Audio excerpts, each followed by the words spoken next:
like instead of having a revolution that just creates another political party that represents people, which we've done that over and over and over again in history, and it doesn't really work very well, we've proved, we would like to have every single individual have a voice. And in order for every single individual to have a voice of their own instead of representatives, we need to have a proper global method of communication, global and local. And we also need to have a source of information that people can rely on, that they know has not been co-opted by any special interest group, any corporation, any government, that has been created by the people, edited by the people, fact-checked by the people, and is free of bias, right? I think that's an impossible dream. It is, of course, impossible. No. Well, I think it's also a recipe for the delusion that you can actually have that. I mean, that's the whole great thing about WikiLeaks, in a certain sense, for me, is the fact that it's like, if you look at the Federalist Papers, upon which, like, the U.S. Constitution was argued for ratification, they're very partisan. They're reasoned arguments. You know that they have an agenda, and you know what it is. I mean, what's more scary to me about CNN and Obama versus Fox News and Bush is that Obama pretends to be something he's not. And men are by nature self-interested, and everyone has a different self-interest. Even within the quote-unquote 99, of which, most of us in the Western world, we're not the 9, globally, we're the 1%. So even, I feel like it sets up this kind of almost groupthink that somehow people are not supposed to be self-interested, and that you can't build fair and just institutions if people actually have opinions on things that are biased.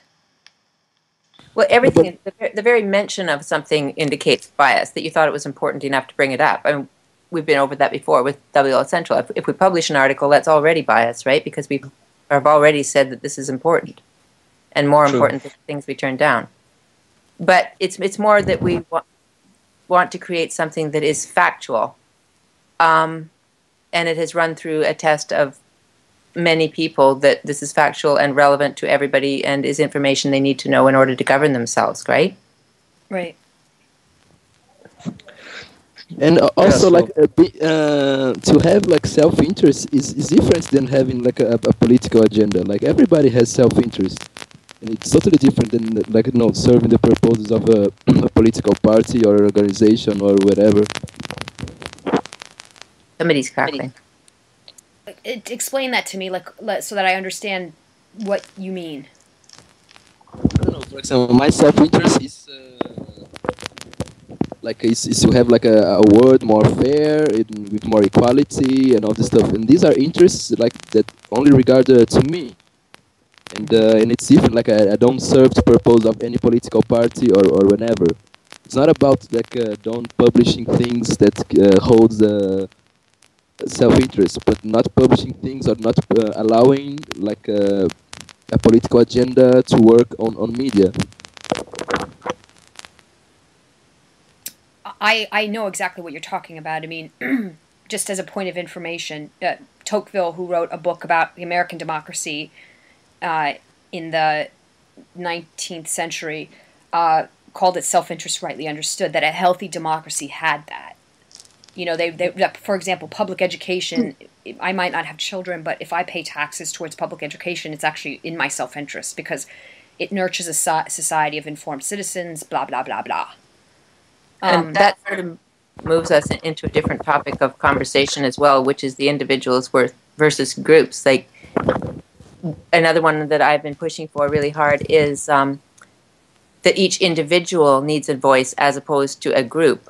A group, by nature, is organized around a mandate and is organized to represent a certain amount of people ahead of all the rest of the people, right? Like, even if you have a union that represents workers, they're all, unless we have a global union that represents every citizen, which is called just, individual human rights, then we basically got another political party. Every time a group represents individuals, it's pretty much another political party. Well, what about a country? I mean, a country's a group, and I have to say that anytime I hear this idea of global, it's not that human beings across the planet don't have global interests, but it's like when I start to hear this sort of idea that, I just think it's more complicated than just simply... It's complicated. I mean, I do not believe in a pure democracy where every which a lot of Canadians do, which every single person has a vote and every single vote is equal, because then you get the tyranny of the majority. I mean, a pure democracy has come up with wonderful things like genocide. If the majority of the people agree that they don't like this minority group, then they're gone, right? So we can't have that. There needs to be individual rights. There needs to be local, you know, in Canada, if we had a majority rules type of government, a road in the north would never be paved, and Toronto and Vancouver would decide everything for the whole entire country, because that's where most of the people are. So we need individual rights. People need control over their own environments. People need sole control over things that solely affect them. Definitely, it needs a great deal of thought, and it's a lot more complex than just a pure democracy. I agree. It's interesting. I spoke to an anthropologist like early on when I was doing organizational efforts for USDR Rage, and you know he took issue with the idea of corruption, that word, because he felt like it was actually, as an anthropologist and a computer scientist who was building essentially platforms for local politics, he felt that, you know, groups of more than 20 have a very hard time organizing based on just what he looks at as an anthropologist. You know, the ability to gossip, mate, make food, whatever, however, you know, humans at their most basic, the gossip is a form of kind of passing communication along for more than groups of 5, and maybe that's not correct, but anything, that's his whole sort of premise. And I think that the local aspect of politics is important. Culture is also incredibly important. You know, tradition is important. I mean, progress is important, but you need just and stable institutions. And you know, I'm not somebody who believes that history is progressive. I don't look at, you know, that we're culminating into like the golden age of whatever. I think that that we face institutional decay, and we need to progress. We need progress, but we also need stable institutions.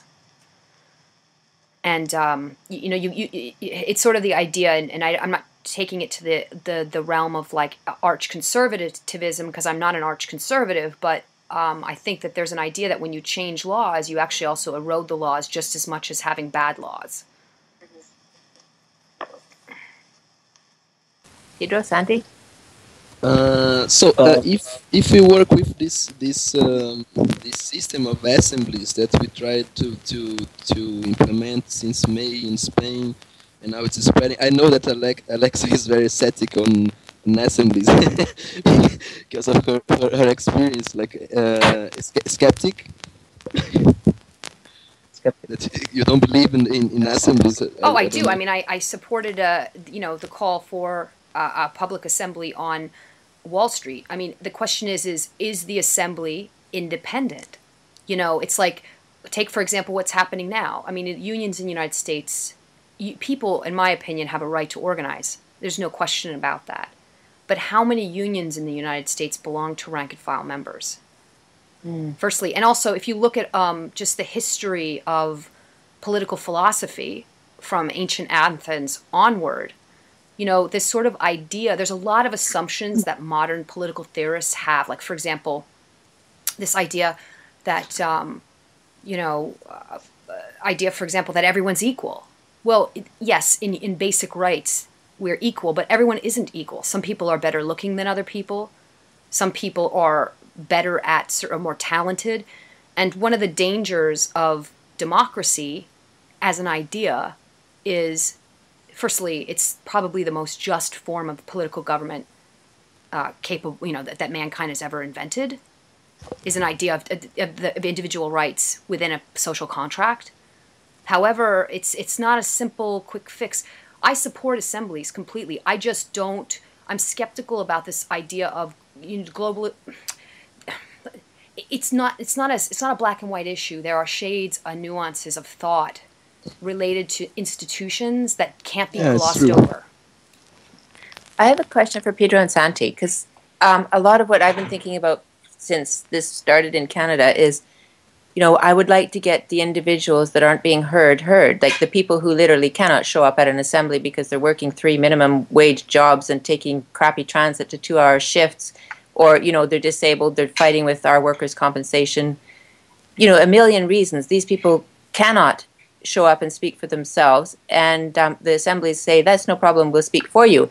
And another thing the assemblies seem to say, and this is absolutely no criticism, because I am so proud of the people in the streets in Canada. I am so very proud that this happened here, and I think they're very important. They're giving us the energy, and they're so and the voice and the attention, and they're very important. But what concerns me is they're also coming to consensus and reaching decisions. And I think, first of all, we need to connect with every individual. Then we communicate. Then we reach consensus. And then we have change. And I don't see the progression being followed. And I think when an assembly sits in the street and says, okay, give us money, give us blankets, give us food, give us shelter, and we will represent you, they're looking a lot like a political party. Yes, please answer. No, it's true, but actually, like, the project is to spread the assemblies. For example, in Madrid, it started like in the central square in Puerto del Sol, and after the project was to take the assemblies to the suburbs. And like working or not, or doing whenever of your life, everybody can go to an assembly like in each Sunday in your neighborhood. Like so, No, it's Yeah, not. the Not- whole point not was if you're to working- decentralize the central assembly here. but Yeah, not if you're the thing is, the assembly in the neighborhood got consolidated, and yeah, it's a question of like logistics and organization, because yeah, if something is stated in an assembly, you always have to keep a minute of it, and then if you want to reach people who don't have time to attend assemblies, then you organize people who should, I don't know, start printing out copies of what's being said and like spreading them out but in a neighborhood area, not like the whole city or anything crazy like that. And the thing is that in the neighborhoods, there are more concrete things like local action being discussed, you know. So if you send like a flyer out to somebody who's working, 3 jobs a day, whatever, and they read that that their interests are being talking about, and they're like concrete stuff, like whatever, they'll probably be interested to go, maybe to find time to go, or just know that there's somebody working like for their interests, you know, maybe. Even if they don't want to participate, they'll get energy, like you said, you know, like it's like talking more about politics, getting it out of the normal circuits, you know, that's what assemblies are about as well.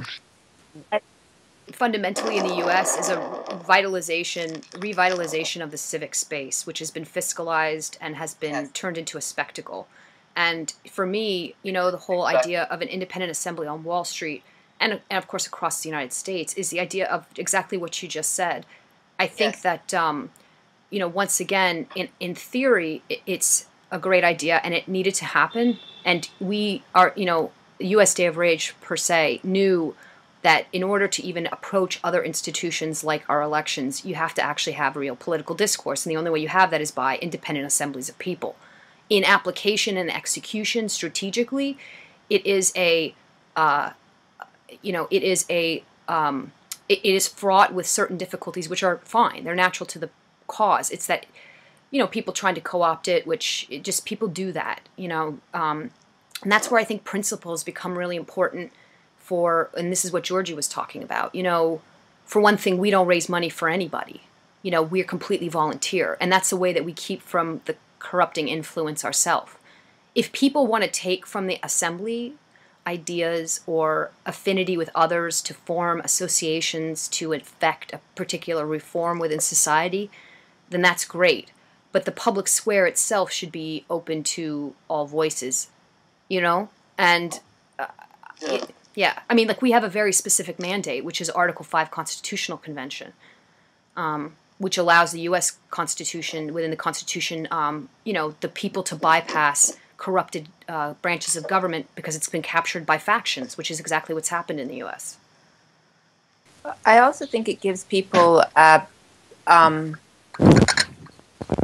unfair advantage almost, and it takes away from the credibility of the system if you have groups, organizations, federations, whatever, joining a democracy as opposed to individuals with, like I say, names, not nouns, because it's not just even the unions. I mean, unions are definitely a specific example. They're representing their population, and they have a very specific mandate. They're nothing about democracy. And if people belong to a union, they obviously start to succumb to groupthink that, oh, the other people in my union are voting this way, so will I, right? And they're not individuals at all. But even a person I would say in an unhealthy union, but in a healthy union, there would be discourse amongst union members around a particular mandate. And then they would come to the assembly in agreement, like you bringing your best friend to a party and saying we're going to vote for each other. And I don't agree with that at all. I think everybody needs to come to the table as an individual with a name, not a noun, as well. Because the other thing that's true, you know. But in Canada, we have a lot of special interest groups too, right? I think that's actually a recipe for totalitarianism. What's? No, wait. Which is a recipe? I think there are groups that are already doing. People have certain rights, and they have a right to association. You know, even the assembly itself is an association of sorts that purports to be independent. So it's one of my concerns with the assemblies. Look, assemblies definitely have to be like, people, like citizens, you know, not groups. But still, it's like a really organic process, so you can really control that. And at the same time, there are social interest groups that have been doing excellent work for like 20 years, and now they have this whole process that seems to like, it helps to amplify their claims, you know, it helps to give them like more legitimacy, more media attention, more energy, you know, and if sort of like links together, the process has to go with them, you know. You can't like just block them. Still, the idea that people are there as citizens, individual people, it has to be really clear. But sometimes it's really good that the groups work together and they find like a space for work, you know, more energy, more efficiency, whatever. They do better. But what I was thinking, I'm absolutely for the assemblies. My concern is more what pitfalls we have to look out for in the assemblies. Like one of the things that just happened is there was a slight tempest in a teapot this week where the Zeitgeist movement wanted to speak as the Zeitgeist movement at Occupy Vancouver, and then there's this whole, oh, you're not Occupy Vancouver, you know, can they just all come speak as individuals, and then we do not have this problem of which group do you belong to? You're just individuals with a voice, right? And you don't have to identify with this group or that group or the other group. Yes, but it depends on the assembly. Like for example, like in Spain, like if you start to speak in an assembly, saying that you make part of a group, like people won't let you speak. So first of all, like the project of assemblies, it's the first the first project is to engage people. Like we are occupying like the flow of the city, the flow.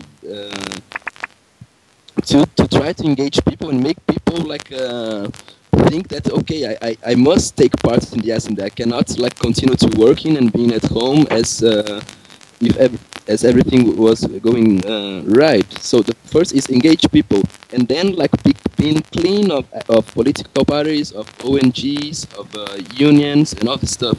It depends on the people of the assembly. Like here we cannot do nothing, but. And this idea is very clear in Spain, for example. But it just started, I don't know, there is 1 month in United States, and now after the 15th October, like 1 week. And it's I don't know, it's a process of it's a process, yeah. We all have a lot to learn, don't we? Yeah, no, this thing in the. No, I was just going to say that in the US, what's happening now is like refreshing everything so much. You know, people there are like, completely different than people here. They have different claims, different methods, different skills, and whatever. And just adding like to the whole discourse, the process is really enriched. Like everybody has new ideas, new ways of working. It's really great. It's like we don't know where it's heading, but it's heading somewhere, and we just have to go with it. Like and that's trying to I don't know ideas or whatever. Capable and also the square like should be a space for like experiencing new projects. Yes. And seeing if we're really able to to make the world we really want. Like doing real politics. Well, one of the things I've found that is really wonderful that has come from the Occupy movement in Canada, and something that was so necessary in this country, not so much in Spain, is I go in the bus or I go into the mall and I hear everybody talking about politics, and that's something Yeah, that I they're said not talking same, about. the same. They're the not same. talking Yeah. about the news that's on CBC. But they're not talking about the news that they've got from CBC. They're actually investigating themselves. And this goes back to what Alexa was saying about, not all people are equal. Some people are more qualified than others. That will always be true. I mean, if I want to know about copyright law in Canada, I'll go to Michael Geist and I'll take his word for it rather than research myself, because I don't have time and I trust him, right? And there will always be that. But one of the things is, if we provide, or the internet provides, or the people provide, a source of as information as pure and well sourced as we can get it, and we fight for transparency. If we have transparency and good information and everybody's involved in politics, people will be so much more qualified and will bring the standard of the voters way up to the point where we Way actually up. can govern ourselves, right? Yes, I would like to say something about what I see as benefits for the Occupy movement in the U.S. Liberal democracy and the democratic republic, the tradition in the United States, it has underpinnings. The press is one of them as an institution in society. The civic squares and our elections, and those feed. If those are broken and decayed, then you find that you have a totalitarian, empire, imperialistic, murdering machine like we have right now. So the great thing about it is that one of the things I see happening, and it's really now it's starting to hit critical mass, is firstly with WikiLeaks and social media, and now with the Occupy movement, the mainstream media has their market power over audiences has started to erode. So people are getting their information from trusted networks. People are starting to engage in the civic square. I mean, I'm in the political and electoral reform working group at OWS. And one of the great things about it is you have libertarians, progressives, Marxists, you have everybody talking about it. And through the consensus model, people are engaging outside of the corporate claptrap that sort of poses as, spectacle of conversation in the U.S. And that in and of itself is already starting to empower people, because prior to September 17th, Americans were afraid to talk about politics outside of the box because it would label one a radical. And, when you have a populace that is afraid, or, with fear, you also get the extremes of the corporate, farce, which is like, you have like these radical Tea Party. If you talk to most mainstream Tea Party people, they're actually very like reasonable people. Just so similarly with people who label themselves progressives. In the assembly, in the discussion, we can find our common ground and find a way to relate to one another as countrymen and not as Ronald McDonald's versions of ideas. That's one of the things I was thinking of when I was talking about groups too, is that in the States it's been divided into actually two, the Democrats and the Republicans. But even in Canada, where we have a lot of political parties, people, especially lately, it's been, did you vote for Harper or did you not? Divide us into two that way, right? But, and so you want, it's heavy breathing, but Sorry. be able to have voted for Harper and still have opinions on things and still be able to, that the Occupy movement is expressing, and we all should be allowed to have different opinions on different things and not adhere to a group ideology that, I voted for Harper, so I have to agree with how he feels about everything, and that's my concern with groups is, if you say you're a Democrat, you suddenly have, in the States, you suddenly have to have this whole ideology behind you that you agree with all of these platforms. And that's what I would really like for us to get away with it. We will never be involved in politics at a fundamental level unless we can participate in every single decision and not have representatives saying, okay, I'm your God for the next 4 years and I'll decide all this for you, right? And my biggest concern with the communication and the connection that I want all people involved and I want all people communicating is, my utopia is to have a participatory governance where everybody has a voice and nobody is just turning to a new representative. Like, this is our new government and it's a new political party and it's called Occupy. Yeah, no, exactly. But for that we need to decentralize a lot, and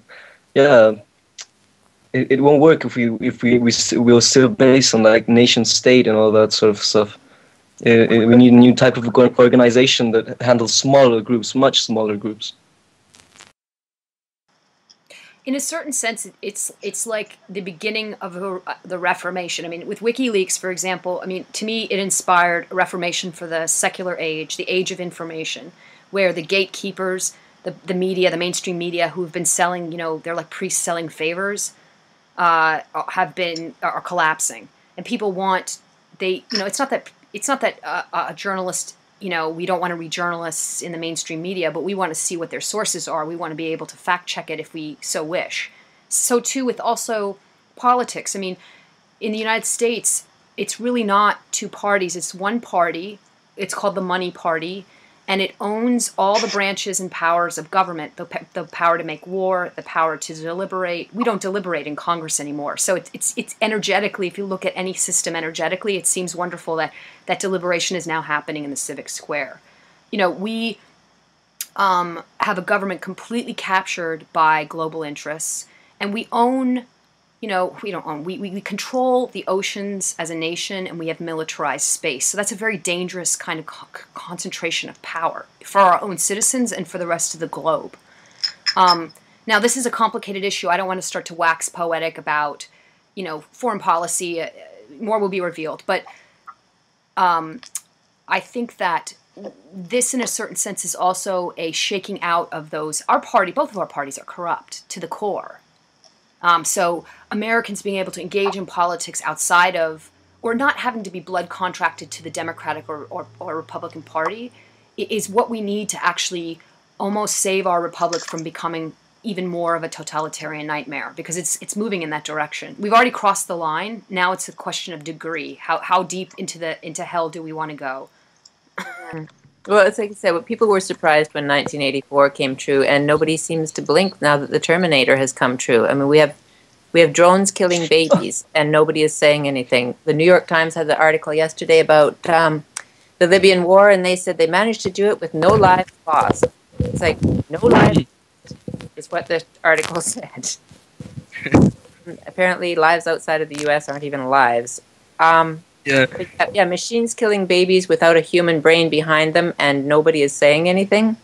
I know, it's ridiculous. I mean, I find myself in conversations with people who perhaps they're involved with the Occupy movement, but they haven't really been following, you know, WikiLeaks releases or the sort of unfolding since Collateral murder. And I find that my tolerance, I mean, I'm polite and respectful, but I find that I have to really bite down, because, I mean, Gitmo's a perfect example. You know, it's abhorrent to the ideals that we propose are our values. You know, and it boils down to a kind of like racism. Well, Muslims really aren't human beings, or, you know, it's ridiculous. Most of the people in the military that I speak to as well, you know, the military power has been completely usurped. And now we have all these, you know, we don't have to worry about our military because we're just going to send in private contractors. I mean, it's abhorrent. Mm-hmm. Yeah, it's not even the whole process of assembly works for as well. Like, we need to change the underlying values of the whole system of people, you know, because that's the real problem behind it. And that's what's great about this whole process of assemblies and occupations and whatever. You create these like hive minds of people talking about politics, discussing it. Some people are more informed than others. They inform the others who aren't so well informed, etc. And yeah, whole like moral change. You know, that's what's basic. That's a basic problem of this whole issue. You know, if we had like some more solid moral backgrounds, you know, for like everyone. Values that have become substituted for like consumerist values and all that stuff that I don't want even to start talking about. But that's the problem, you know, the core of the problem.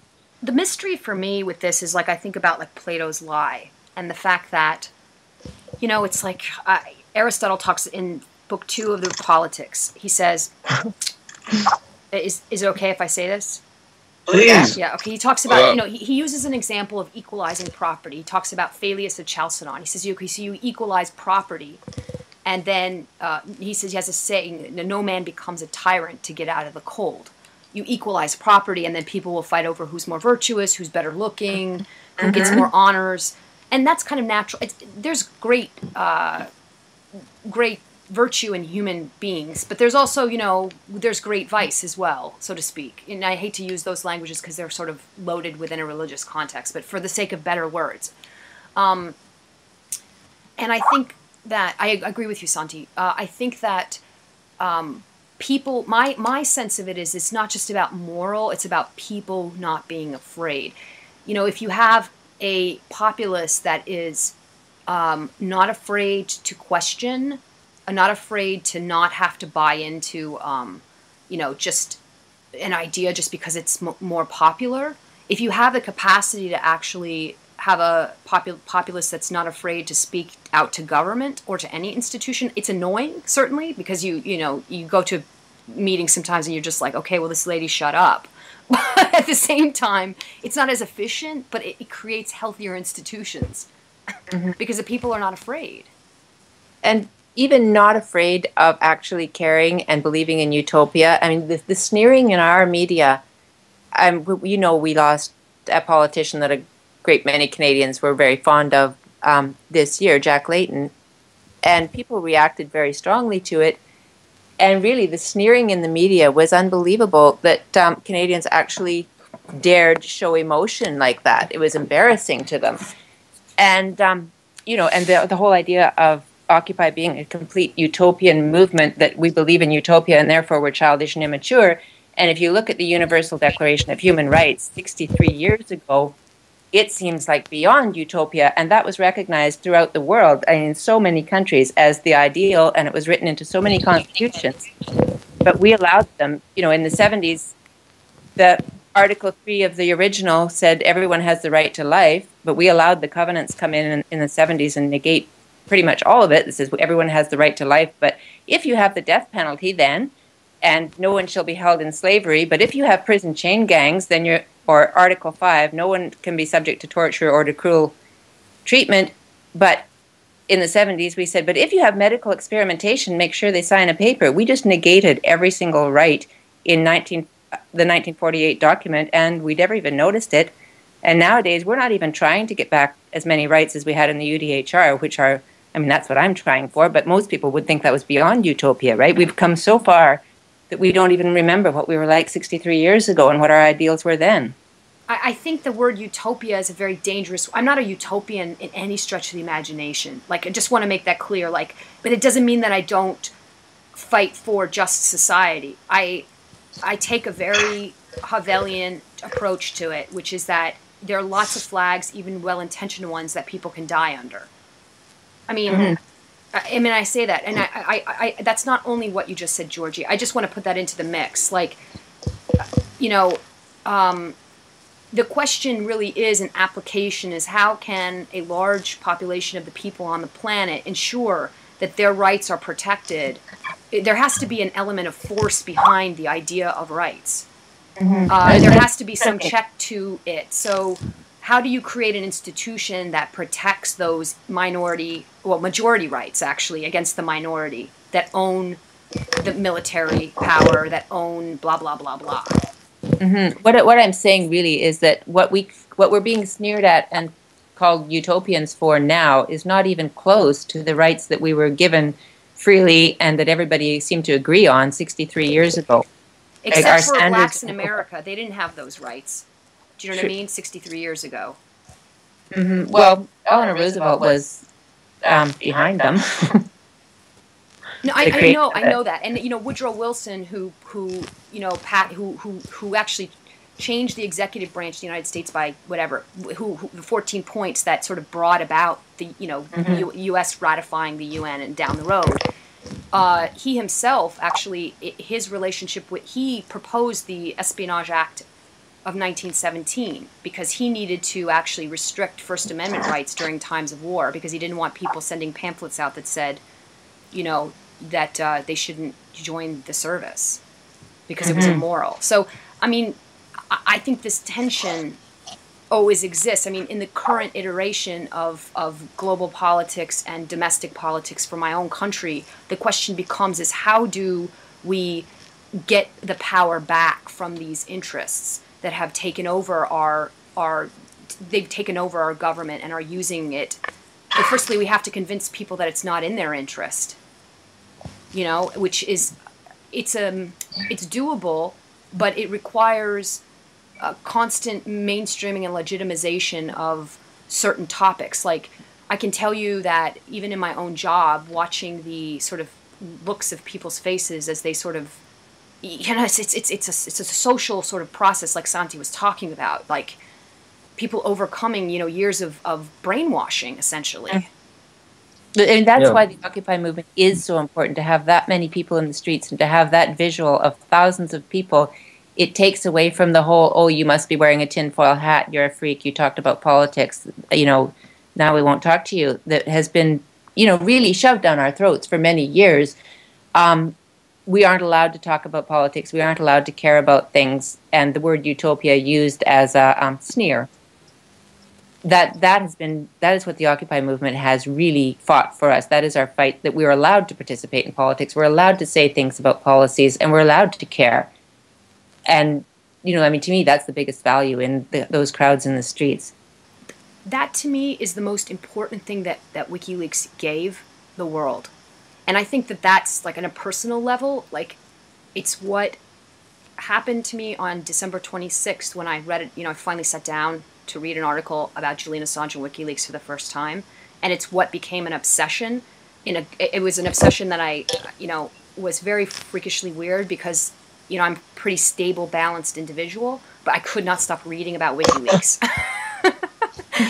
And to me, it was the fact that there was a archetype who was able to stand up to the most powerful nation on earth, my own country, and say, and especially I saw him do this panel on free speech, where, you know, the comment just, which country has ever suffered from too much freedom of speech or freedom of the press?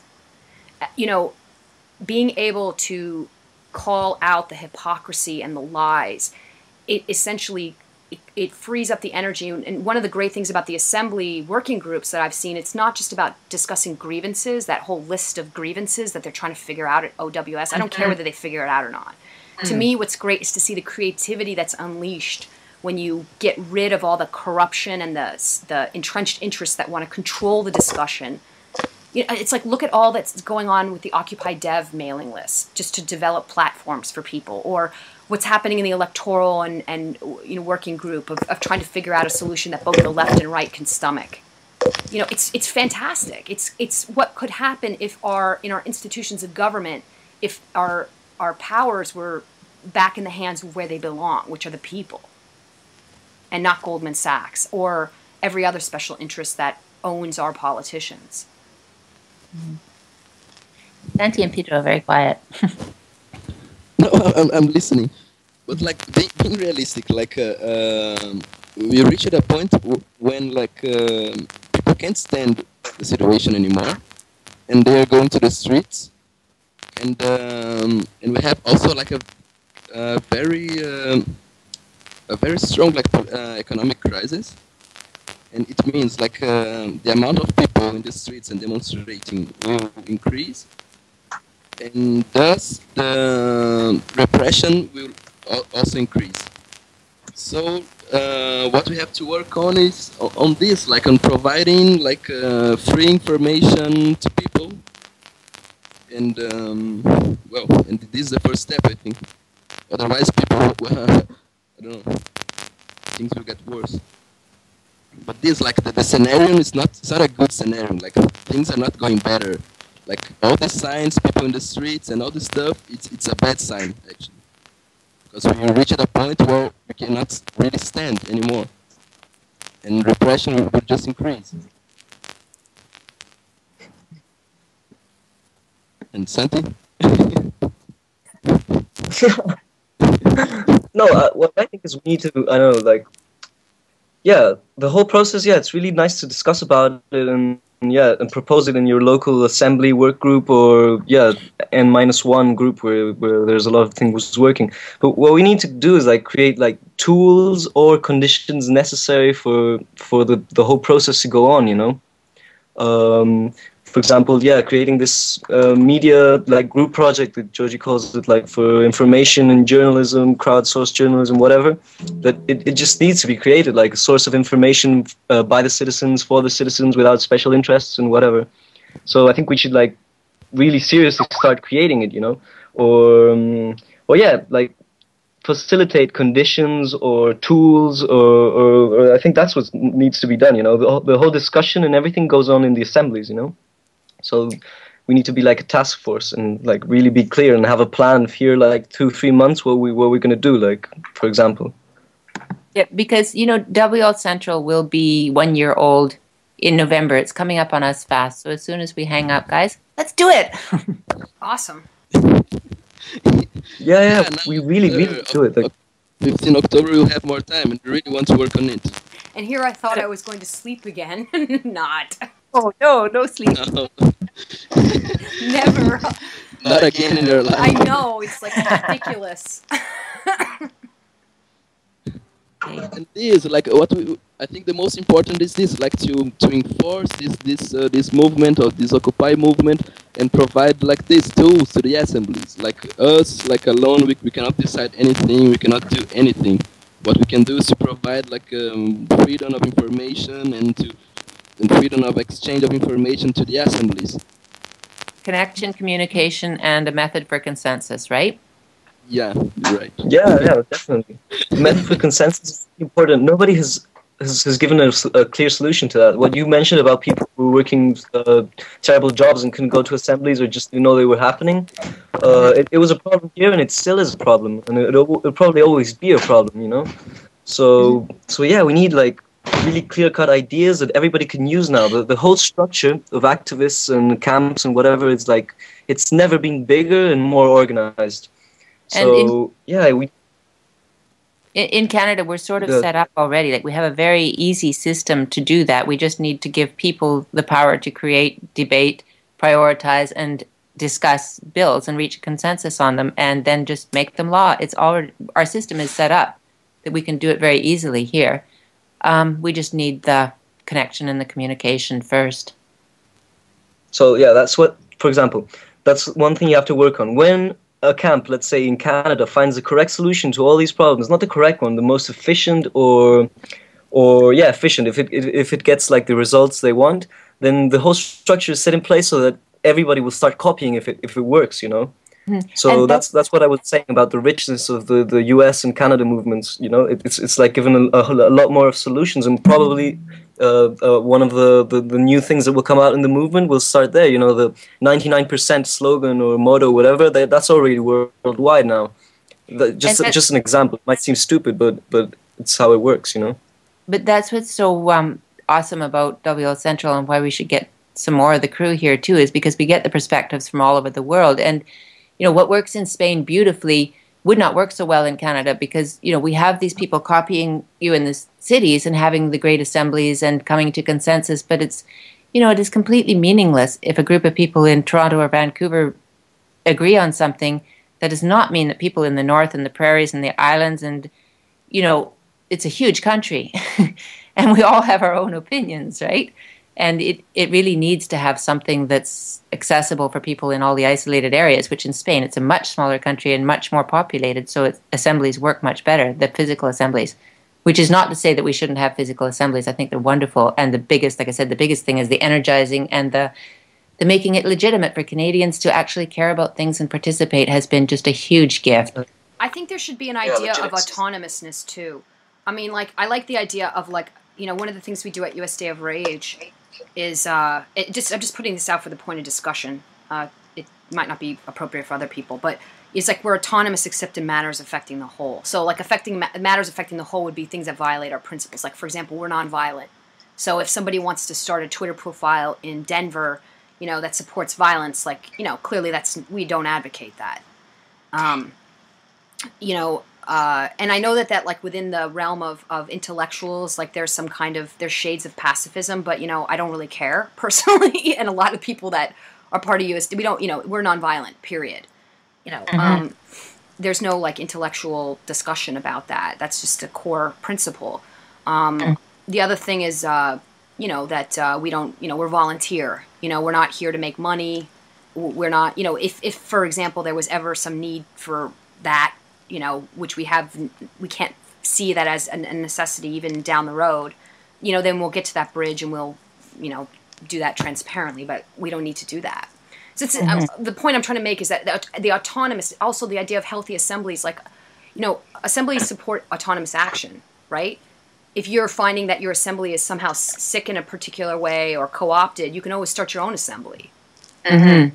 And that's the other reason why I would like to get away from the labels, is because, you know, if somebody starts an Occupy movement in a small town and somebody else disagrees with them and starts their own with a different name or whatever, and they say, oh, you're not, you know, you're not Occupy your Zeitgeist, or you're not Occupy your whatever, or, you know, planning committees that are made up of all the Occupy groups, or, you know, it's like we should come to the table as individuals. I really, really, truly believe that we need to come to the table as individuals, not, you know, names, not nouns. What do you think about that, Pedro and Santi, that the idea of autonomy?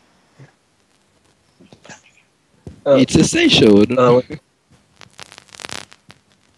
Yeah, no, it has, like I said, it's really hard to decide, and you have to be like precise on meaning. I really believe that it has to be with individuals, like Georgie says, names not nouns, and citizens present like with as a citizen status, you know. But at the same time, some other groups definitely should be allowed. You know, for example, the thing I always mention is the evictions platform in Spain, the one that's been stopping evictions, like hundreds of them. You know, that group was already working before this whole process. Like it started in November or something, and it found an excellent place to like flourish. You know, like bloom completely. And there are a lot of groups like who do this kind of activist work that have already been there and have like similar ideology, and they just like insert themselves in the assembly process, and they start like growing. So I think you have to allow groups, definitely. Maybe I don't know. There has to be like transparency of information as well. If the group has this kind of interest that clashes, well, they have to bring it up to debate, and the assembly has to decide if the group can still go on in the assembly or form another one or whatever. You know, some groups are definitely good for the whole process, and they've been helping like to create it and to maintain it before it even started, you know, because I think we're talking about two different things. I'm talking about a group outside of a political realm that's coming to the table as, you know, we represent this special interest group and we're representing only their rights, not something like a committee that's formed or an association that already existed that to accomplish a governing task that is functioning very well and comes to the table. I think there's something in Vancouver.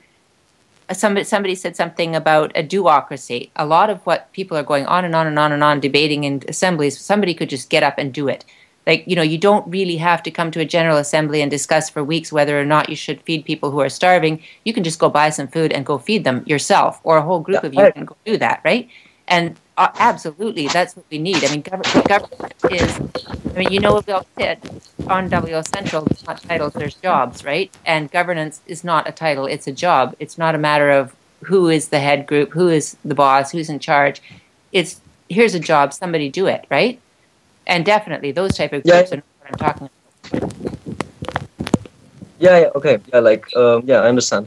So, I think the procedure, like, to handle that stuff would be, like, yeah, let the assembly decide if they're allowed to speak, you know? Like Pedro said, every assembly in different countries is different, or different towns, or whatever. So, if someone wants to represent a group with a special interest and wants to talk to the assembly or propose something, well, I guess you can't just block them, like root, like, you know, like, way, like, from the beginning. They should maybe be allowed to speak their case and see what people decide about what they're saying. You know, it's really hard to like be clear on these matters, because first of all, well, every country is different, every assembly is different. But definitely, they should be allowed to like speak and voice whatever they want, and let the assembly decide. Well, I think a lot of it too, like a lot of the. I mean, you can't be like. Sorry. Sorry, Santi. Go on. But I think a lot of what has happened to the public as a whole, with the not being allowed to care about things and not being allowed to talk about politics and everything, is also, you know, we're all given our assigned jobs, these are the only jobs that you can do that will pay. Writing for WL Central for all this time will not pay us, or any of the other things we do. But if you have this job working in the factory of the multi-corporations, that will pay. People tend to just walk past governing jobs that need to be doing because it's not their assigned job, and they say, "Oh, the government should do something about it." And it's like, really, a lot of this stuff we can do. We can do it already. We can just stand up and do it. And you would make an excellent conservative. I'm just joking. But that's like a conservative platform. It basically is, I know, and that's very ironic. But but the thing of it is, the first step to being like creating a government that we want is just getting up and doing it, really. And then we can get rid of the old method. And then I'm not a conservative anymore, Alexa. But you know what I mean. I mean, a lot of it is just showing people that this is possible. We can just do this, right? I support autonomous action because I support an individual's right and autonomy as if a free will, and I think also having autonomous members of society, of people who think for themselves, and that sounds like a lovely idea. You tend to have healthier society. Pedro just dropped off. Oh no, Pedro. Hold on, let's see if we can get him back. Oh, where'd you guys go? I'm here. Okay. I'm here as well. Yeah, me and Pedro and I think Alexa as well have been this sort of do it groups. I stopped going to assemblies when they started in my neighborhood. I went to some of them. I saw that the process was going on fine and that I had other things to do. Help tools global connections, writing content, which I think is really important. Mm-hmm. And yeah, we actually before working with Take the Square, we went up to them and we were we want to work with you, and they basically said we had to go through the whole assemblary process to see if we were accepted. Mm-hmm. Yeah, and you can just do it. And it was crazy. So yeah, we went and just did it. We created European Revolution and we started on our own, and then we just connected back in again. Mm-hmm. Whenever it was supposed to happen. So yeah, I don't know. The assemblies have to decide what initiatives to support, I guess. And really, as well as launching their own ones, But that's what WL Central is too. It's a people all just started in their own countries, just started all the things we've started, plus the writing for us, right? Yeah. We were just talking about you, Pedro. Santi was just saying a bunch of stuff about you while you were gone. Yeah. I'm just joking. He had no idea. But he's a heavy drinker, that's why he breathes like that. I'm using improvised microphone. But anyway, I think have you heard about the idea of the wiki parliament? That's something that could help in this physical absence. While people can't go to the squares, they can go to to virtual squares. But who will die under that flag? I'm just joking. It seemed like a good idea at the time. I'm just joking. I'm joking. I'm getting punchy, so I'm going to shut up now. Let's go to sleep. The idea is really complicated to commit. Some people say this global tax thing, 1% of global tax. Some say it's bullshit. It's not enough. You have to gut out the financial system, entirely speculative system, and just destroy it. But I think we have to commit the whole issue from various angles, at the same time, diversified, taking small blows at it, and then it will just collapse at some point. You just can't go and gut it out completely. So yeah, we have to find a lot of different ways to infiltrate the system, start taking it apart to rebuild it again. You can't just do it in one day, a month, or with one single action. So a lot of initiatives. These things have to also happen organically from the ground up in a particular way. And to taking a line from Santi's, I mean, if you look at Pol Pot, Pol Pot was educated in Europe, and then he went to Cambodia, and he had this idea of restructuring society, and then you had 3 million people killed. So that's not what you're saying, Santi, but I'm saying that some people, that's how they think about these kinds of things. And one of the ways that I like to look at this whole process is that it's about reforming institutions from the inside out. And some of those institutions might go away completely, but that it is in an institutional reform from the inside out that one actually is able to, well, these assemblies are also good in a couple reasons. As economic hardship hits communities, it allows people to actually organize in a way that can help their community, firstly. Secondly, it empowers ordinary citizens to engage in the reform of the institutions of their own society so that we can actually move our governments into the modern age. And we create, and we have created ways in which people can actually, you know, it's like you talked about take the square, like you create a network and then people can actually take it from there. I do think that one of the most important things that we have to do first, I mean, besides the transparency and the forum for information, is if people can take control of their jobs. Like a lot of people in Take the Square forums and everywhere else are talking about, you know, a guaranteed income not tied to corporations across the world, like even if it's, you know, $30 a month or whatever, that would eliminate the prostitution of ourselves in horrible jobs that we don't agree with. I mean, as Alexa knows too, I mean, working at Guantanamo, because, I mean, how many countries is really the only path out, the only path to an education or a livable wage or anything else to work for the military? I mean, even Canada, one of the richest countries in the world, there are many, many, many people who are joining the military because it's really the only way they're going to get an education. And, you know, I mean, that's true in almost every country. And so we're trapped into this path, this funnily path that we have no choice but to do something that we violently disagree with. And, you know, taking over the economy or the jobs at any rate, is obviously one of the very first things that needs to happen. Some people may disagree with me on this. I see that as a secondary issue. I mean, if you give government back to people, like with regards to, you know, my own opinion, right, is electoral reform. That's not some kind of, you know, abstraction. It's like if the government and its powers, which are the power to make war, the power to invest in certain social enterprises like, you know, infrastructure, clean, if you want to look at it, clean energy, could be the creative economy, blah, blah, blah. If you give government back and then you start to have policies that reflect human needs and not simply special interests, then you can actually start to reform the banking sector. You can reform, you know, lots of different things within society. You know, one of the problems in the U.S. is that most of our creativity goes into the war economy, in R&D. You can't be a mathematician without supporting the military, really, or a scientist, really. Or if you're studying, you know, finance or law, you go into the financial sector. You don't go into other stuff. So, you know, it's about incentivizing. But before that, you have to look at, like, you know, making sure.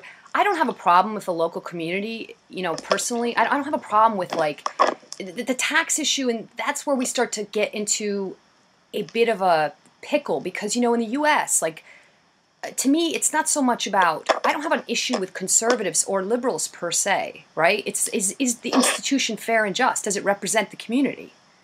And is it also protecting minority rights as well as the majority? And if it's relatively like on the, you know, 80% fair and just, then I can tolerate a candidate I didn't, you know, vote for.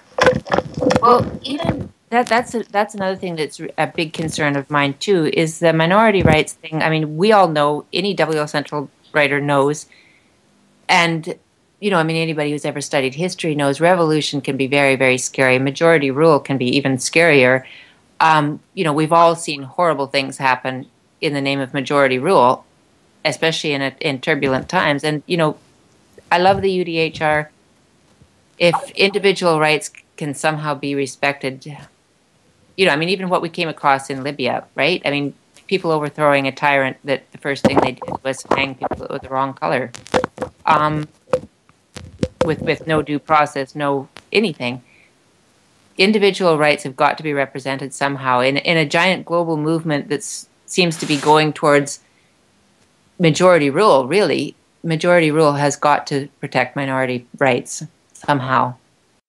I think also different countries have different needs. Like, you know, if you have a heterogeneous population, a direct democracy doesn't work. If you have 3,000 miles of landmass, direct democracy, it might, well, you know, people talk about, maybe, I respect the tradition of the United States. I also defer to people who might have solutions that have never been brought forward, like technological solutions. There's nothing, I mean, and I'm open to hearing about that kind of stuff, personally, as just a citizen. In a place like, you know, like let's say you look at a parliamentary system where, you know, between the Hutsis and the Tutsis, you know, where one's going to murder the other, you know, it's a question of a structure that decentralizes factions. You know, because factions are dangerous. You know, I mean, and in Canada, like, it's so easy to see examples. I mean, I said a road in the north would never be paved, but I mean, also, should Calgary really be able to decide whether or not the Arctic has oil rigs in it? You know, should Toronto and Vancouver really decide gun control laws for somebody who lives in Nunavut? The whole idea of majority rule, like a pure democracy in Canada, is completely ridiculous. You have to have local responsibility for things that only affect locals. People have to have the rights to protect their own environment that they live in, and there really has to be individual human rights, to me.